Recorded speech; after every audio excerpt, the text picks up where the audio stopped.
Alors, Automobile Propre nous a fait l'essai d'un petit véhicule électrique, mais vraiment très très petit. Là, pour le coup, c'est encore plus petit que le Twizy. Et c'est encore plus moche. Voilà, il fallait le faire quand même. C'est beau. C'est donc la Estrima Biro. Donc, voyons un peu ce qu'ils disent. Alors, je vais pas me taper tout l'article, parce qu'il est un peu long. On va lire les grandes lignes, on va dire. Ce véhicule minimaliste, purement pensé pour une utilisation urbaine, est donc pionnier du genre avant même le Renault Twizy, plus célèbre représentant dans la catégorie. La Biro est italienne, œuvre d'une société spécialisée dans la fabrication des cabines de tracteurs et d'engins de chantier. D'accord, ça commence bien. Mais voyons les photos quand même, parce que là, c'est magnifique. C'est juste magnifique. Pourquoi c'est décalé comme ça les photos là? On va pas nous la montrer, elle est tellement belle. Non mais avec l'espèce de bouche rose en plus en dessous des phares, c'est nul. Sérieux quoi. Mon dieu quoi. Donc c'est ça qu'on devra conduire dans les villes maintenant. Bon remarque ça prend pas de place hein, mais bon. Putain. Quand même. Alors, il y a eu l'importation en France de la Biro, a connu plusieurs péripéties. À ses débuts, c'est Newtune, spécialisé dans l'importation de véhicules électriques, qui assurait sa distribution dans l'Hexagone, avant d'abandonner en même temps que l'ADEME a stoppé les subventions pour les quadricycles électriques. Mince, quel dommage. Donc, penchons-nous sur les mensurations quand même, c'est intéressant. Alors, longueur de 1m74 quand même, moi-même je suis plus grand que la longueur de cette voiture. Largeur de 1m03 et une hauteur de 1m56. Elle a réussi l'exploit d'être encore plus petite qu'un Twizy. Il suffit d'écarter les bras pour toucher à la fois les faces avant et à l'arrière de l'auto.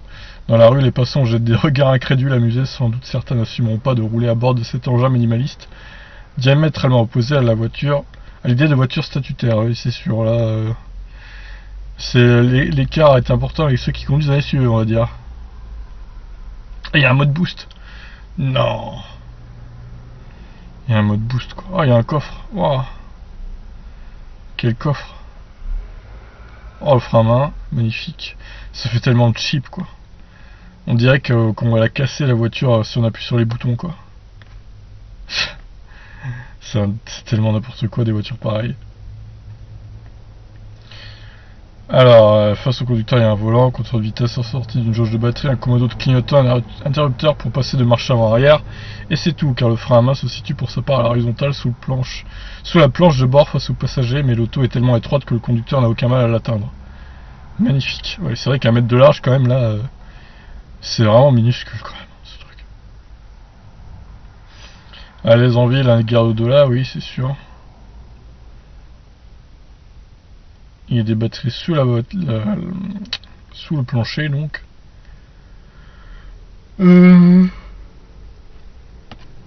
Alors la suspension apparaît moins insupportable que dans la Twizy, mais les irrégularités de la chaussée sont tout de même assez fidèlement retranscrites. Surtout le moindre rayon de soleil transforme cette serre sur roulette en étuve. D'accord. Effet de serre, ouais, c'est vraiment un effet de serre quoi là-dedans. C'est tellement petit que la chaleur se propage assez vite. Alors, concernant les batteries, la plus traditionnelle présente une capacité de 6,1 kWh suffisante pour emmener cette petite voiture de 330 kg sur une distance de 100 km. Donc voilà, conso 6 kWh au 100. Bah, je trouve que c'est un peu beaucoup, moi, pour une voiture de 330 kg, personnellement. La Ioniq fait quasi mieux à 50 km/h. Mais ce qui fait notre sens, l'intérêt de ce véhicule, c'est l'option Lithium Remove.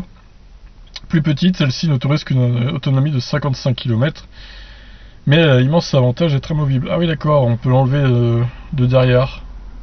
Faut la faire rouler apparemment sur le machin là, et ouais, 55 km, elle doit avoir une capacité de 3,5 kWh je dirais, à peu près 3,3 peut-être. Une gamme élargie. Depuis 2018, la gamme Biro s'est notablement élargie, d'abord avec l'arrivée des versions Big et Box qui améliorent les aspects pratiques avec l'ajout d'une cellule arrière en plastique roto-moulé. Cela permet de disposer d'un coffre de 300 litres ainsi que le volume de chargement est des plus symboliques, alors que le volume de chargement est des plus symboliques sur les versions standards. Ah oui, là clairement aussi le haillon facilite l'accès uniquement par l'intérieur pour les versions standards.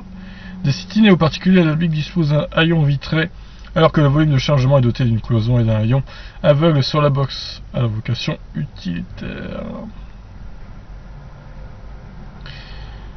Alors, une version dénommée Bolt a récemment rejoint le catalogue. Celle-ci n'est plus homologuée dans la catégorie des quadricycles légers, mais en quadricycle lourd. Cela signifie qu'il faut un permis de conduire pour la piloter, mais en contrepartie, la vitesse de pointe passe de 45 à 60 km/h. Oh là là, c'est quand même moins rapide que le Twizy qui va à 80. Pour autant, la puissance va se bloquer à 5 chevaux. C'est donc uniquement la gestion moteur qui est altérée. La vivacité apparaît légèrement supérieure, mais en contrepartie, le bouton boost n'a pas grand effet, puisque on est déjà avec une version très proche du maximum de possibilités du moteur. Voilà, bon, alors les tarifs maintenant de cette merde. 10 700 €. Non. Quelle arnaque! En plus, la batterie amovible ou standard sont au même prix alors que la capacité n'est pas la même. Va comprendre. La Winter est facturée 13 000 €, tarif qui grimpe à 15 000 € pour la Big et 15 500 pour la Box.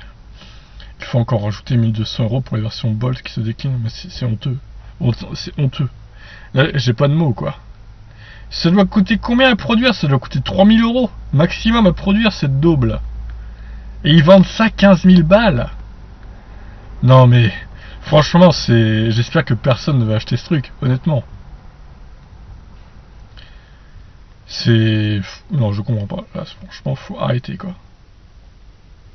Ça vaut 5 000 pour moi, ça. Et encore, je suis large.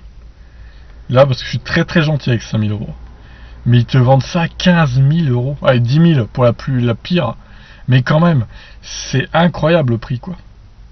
Ah, ça m'écoeure. Franchement, ça m'écoeure. C'est ridicule. Franchement, c'est honteux, quoi. Faudrait leur faire un procès pour escroquerie, quoi. Bon, bref. Assez parlé de cette voiture minimaliste de merde. Allons passer à d'autres voitures, parce que là, franchement, ça me donne envie de vomir. Sur ce, je vous laisse. N'hésitez pas à réagir. Ciao.